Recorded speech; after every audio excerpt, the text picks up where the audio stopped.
I'd like to talk today about why California seems to have a chronic budget problem. Most of you know that California has had deficits in its general fund budget for the last few years, and we seem to have a great deal of difficulty in getting out of that situation. There are a number of reasons why we seem to have this problem and why it's so difficult to get rid of it. In arithmetic terms, the simple reason why we have a budget deficit is that we take in less revenue than we spend. But that's just the arithmetic. The question is why we don't correct that situation. There are some answers that are perhaps longer run fundamental type answers, and some that might at least help us get out of that problem if we were able to resolve them. Let me talk about two issues, one a historical issue and one an ongoing problem that I think we could correct fairly simply. The historic issue really goes back to the 1970s, and many of you know that during the 1970s we passed something called Proposition 13. Proposition 13 put tight limits on property taxes, and it led the state government to bail out local governments that had earlier been dependent on those property tax revenues. The question is, why did we pass Prop 13?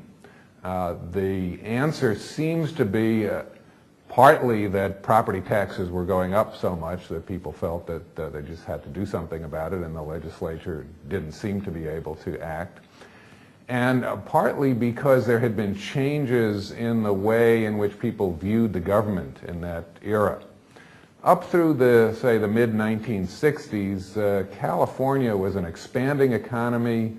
We were building freeways, we were building new campuses for the university and for the state colleges. We were building new water projects. Growth was on the agenda. And people knew that you had to pay something for these projects. And throughout California history, here in Los Angeles, for example, we had the Owens Valley Project and later the Colorado River Project. All of these had to be paid for in one way or another, but people did pay for them, and they got the services that they expected. So there was a notion that you pay, but you get. Somewhere in the 1970s, that perception changed.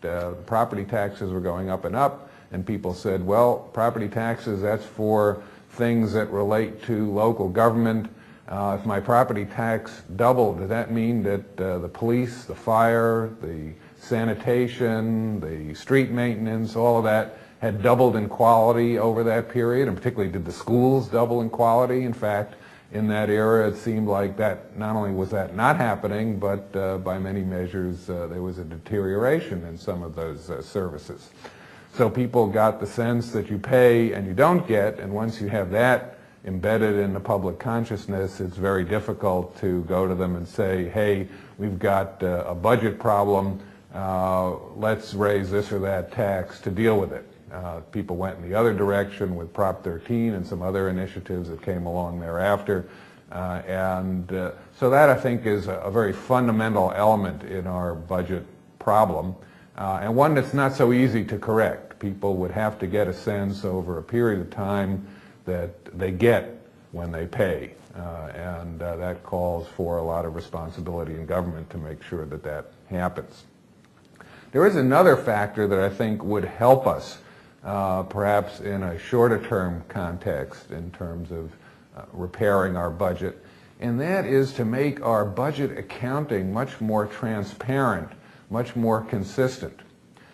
One of the things that I've discovered is when I say to people budget deficit, and I say, what does that mean to you? Well, they say, well, that means that we're getting less revenue than we're spending. That's the common sense usage of that term. That's what we mean when we say the federal government is running a deficit. That's exactly what we mean there. But it turns out, if you look at state budget language, that that's not what we mean at the state level. Sometimes we mean that. Sometimes we mean something else. Sometimes we're talking about flows of revenue. Sometimes we're talking about the stock, how much we've got in our general fund as a reserve at any point in time, you'll find that budget documents sometimes use the word deficit in more than one way on the same page. Well, if that's the case, if we don't have a standard set of accounts and budget terminology, how do we expect our state legislatures, how do we expect the general public, how do we expect the news media that cover issues in Sacramento, how do we expect local officials that depend ultimately on the state for their support to understand precisely what's going on in Sacramento and what they can expect in the way of revenues and expenditures? If we don't have standard terminology, we can't make good decisions. We're not guaranteed that if we have proper terminology, we'll make good decisions, but it's pretty clear that if we don't have that terminology in place, people don't have a common sense understanding of the state budget, and policymakers don't have a common sense understanding of the state budget, we're not going to make much headway. The basic problem with our budget language, and there are many, but the basic one that I want to call to your attention is that we seem to use the word revenue to include borrowing. Nobody in the corporate sector, nobody at the federal level would say that money that you're getting from borrowing, whether it's borrowing from Wall Street or borrowing from some other fund within the government, is a source of revenue. And indeed, if you say that borrowing is revenue, you by definition always have a balanced budget, because if you're spending more than you're taking in taxes, you must be borrowing the money somehow in order to pay your bills. By the definition that revenue and borrowing are one and the same thing, the federal government has a balanced budget and pretty much has always had a balanced budget. So if people are told that we have a balanced budget when in fact we are operating at a deficit, they'll think, well, there's no problem. And that's what they've been told repeatedly in recent years, that somehow the budget, we may have had a problem last year and maybe we're going to have some problems in the future, but right now the budget is balanced. And when you tell people that, they have a sense that there is no problem to correct, and therefore there is nothing that they should be doing, nothing that their elected officials should be doing to deal with that problem.